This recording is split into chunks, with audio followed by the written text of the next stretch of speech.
Health is the biggest wealth, and that is why on the ET Money Show we discuss about various health issues to treatments to improve your quality of health. On today's episode of the ET Money Show, we will be exploring everything you need to know about music therapy. How does it work and what all ailments can be cured with it? And for this, we have Binal Shah, founder of Aaroha Music Therapy. She conducts offline as well as online sessions for individuals, corporates, and caters to clinical, educational, mental health and wellness space.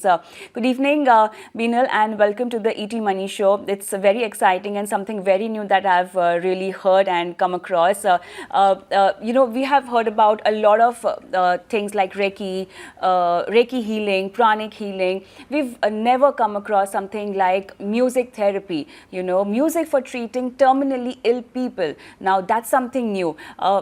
What exactly, Binal, are we talking about when we say that this music, the one that you create, treats terminally ill people? We are talking about cases of cancer, we are talking about depression, anxiety, hormonal imbalance, PCOD.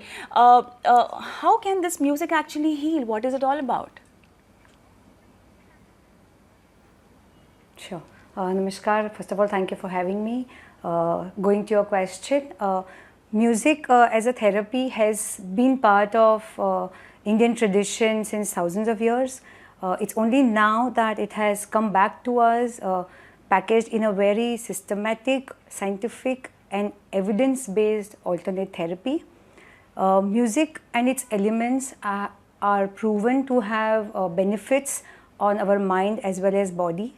It can impact our physiology in a certain way. There are researches that have established this. A lot of work has happened in the space in the last 2.5 decades.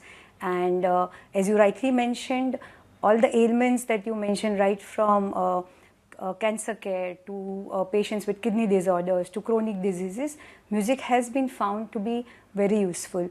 And there is music in every part of our life.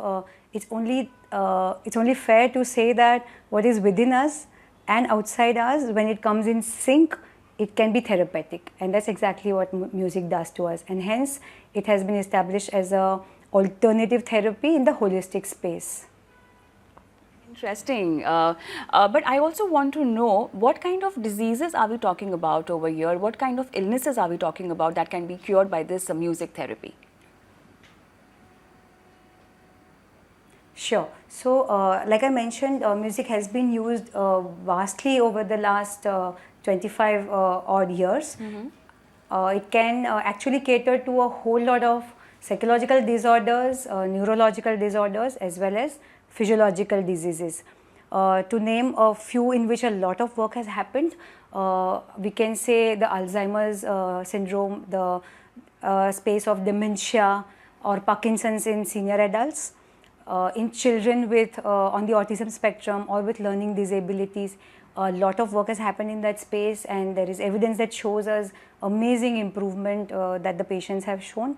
Also, patients dealing with very strenuous treatments, like patients going through chemotherapy or radiation therapy for cancer, or patients going through dialysis, or strenuous procedures that takes a toll on the physiology and also mental health of the patients. We have seen that patients have really benefited well. Also, for women in the prenatal care, postpartum depressions, women struggling with pre and post menopausal symptoms, and issues like PCOD, also music therapy has been extensively used and has been proven to be useful.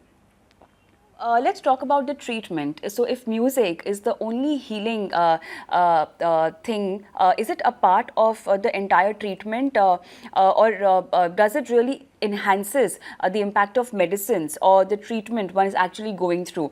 It's an add-on with the treatment, with the existing treatment that the person is going through, or is it a separate thing altogether that one needs to do and just rely on the music therapy? How do you include this in the running treatment that the person is taking?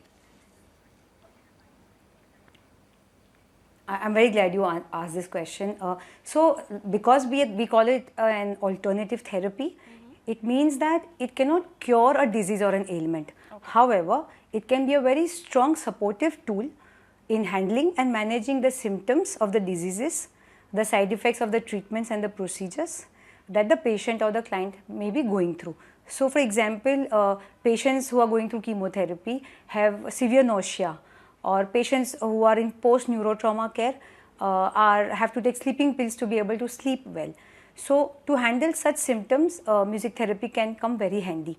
This means that while the patient is going through or taking the traditional or the conventional medication, music therapy can go hand in hand with the conventional medication or treatments and help in handling the symptoms.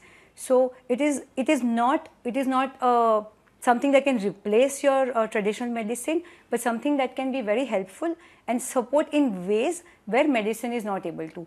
Also, where a patient is administered medication to reduce pain perception, or to be able to sleep well, or to be able to sit through an entire session of chemotherapy or dialysis, which could be ranging from 2 to 5 hours.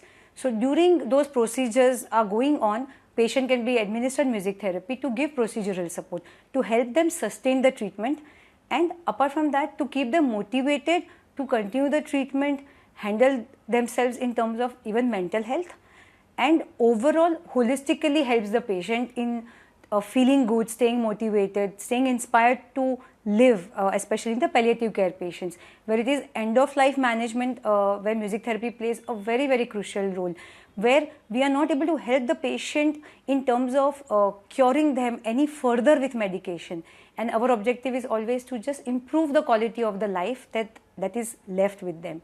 So again, a space where a lot of work can happen in music therapy. That's the healing power of music. But then tell me, Binal, what kind of training or study did you do to become a music therapist or a doctor? What all courses are available in India for this?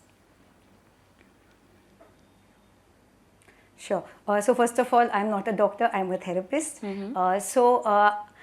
I have done a postgraduate diploma in music therapy from Chennai School of Music Therapy. It is located in Chennai, India. And basically, there are a couple of other courses also available in India, which are short-term courses like 3 months or 6 months.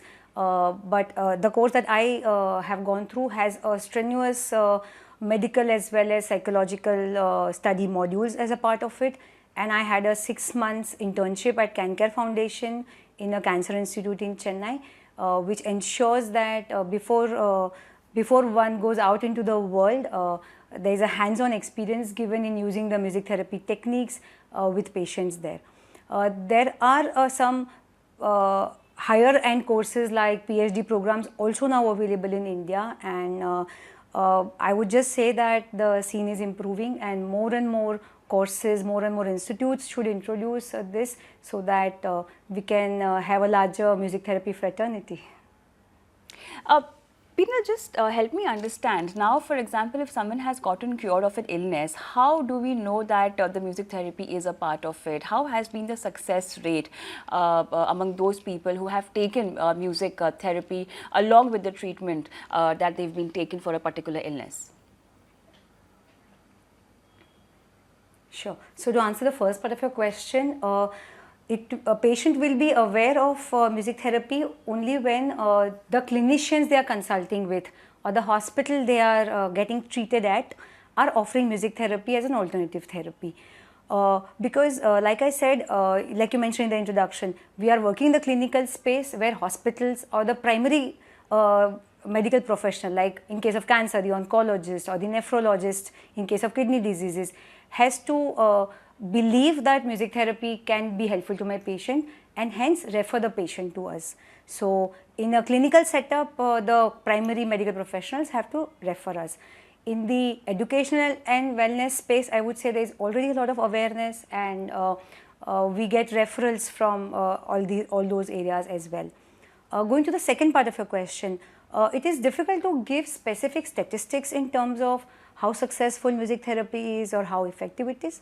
However, thankfully we now have a lot of research evidence that tells us whether in which ailments or which particular disease or disorders has music therapy been implemented, and what techniques are used, and how patients have benefited. This is possible because before and after every session, we measure vitals and physiological parameters of patients, which will give us tangible evidence of improvement and progress. So the researches that I am referring to are conducted by the Institute of Music Therapy in America as well as Europe. Also, a lot of work is happening now in India. Like I said, there's an institute called MGM Pondicherry, which has research and PhD students who are doing research on music therapy and trying to establish more and more tangible evidence of its benefits to patients. There are researches that tell us that in space of dementia and Alzheimer's, music therapy has been used very effectively. These researches have been both in randomized as well as controlled environments have been done, and we have data that tells us that a lot of patients were supported while they were going through the procedures and post the procedures as well, and have shown tremendous progress in the recovery as well. All right, so I can see a lot of musical instruments around you. What can what can you play for our viewers, considering it's weekend, people want to unwind and de-stress and just take the load off? What can you play for us? Sure. In different music therapy techniques, a whole lot of percussion instruments can be used, string instruments can be used, keyboard instruments can be used. Anything that can basically create music, rhythm and melody can be used. Since you mentioned that we should play something for our audience to help them de-stress on a Friday evening, I will be able to show you two short musical experiences that we used as part of relaxation music for patients who are going through stress or anxiety, fatigue, and are trying to stay calm or get relaxed. This is a ukulele that we often use, something which comes very handy when we go in the clinical setup as well. Okay. I will just play a small piece for our audience. Sure.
There is one more instrument that we often use as part of the relaxation music. This is called the tongue drum.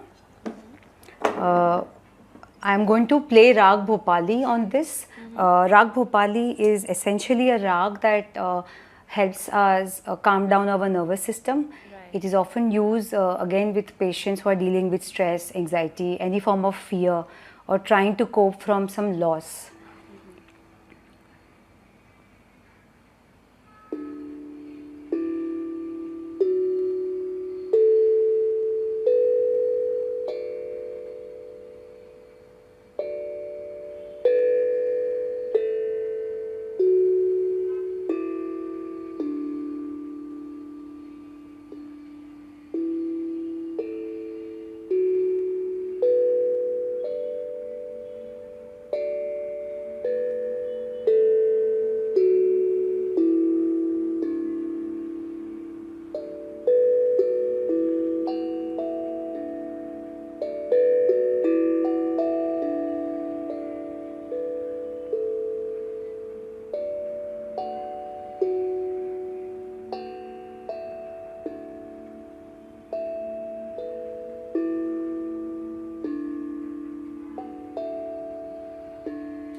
I wish I could just listen to it more, but then unfortunately the time is up, and Binal, it was really very soothing, and at the same time, thank you so much for being on the show and explaining our viewers the importance of music therapy and how it can actually work as a part of a treatment for terminal illness as an alternate treatment. Thank you so much for being on the show today, Binal. Thank you so much for having me. Thank you.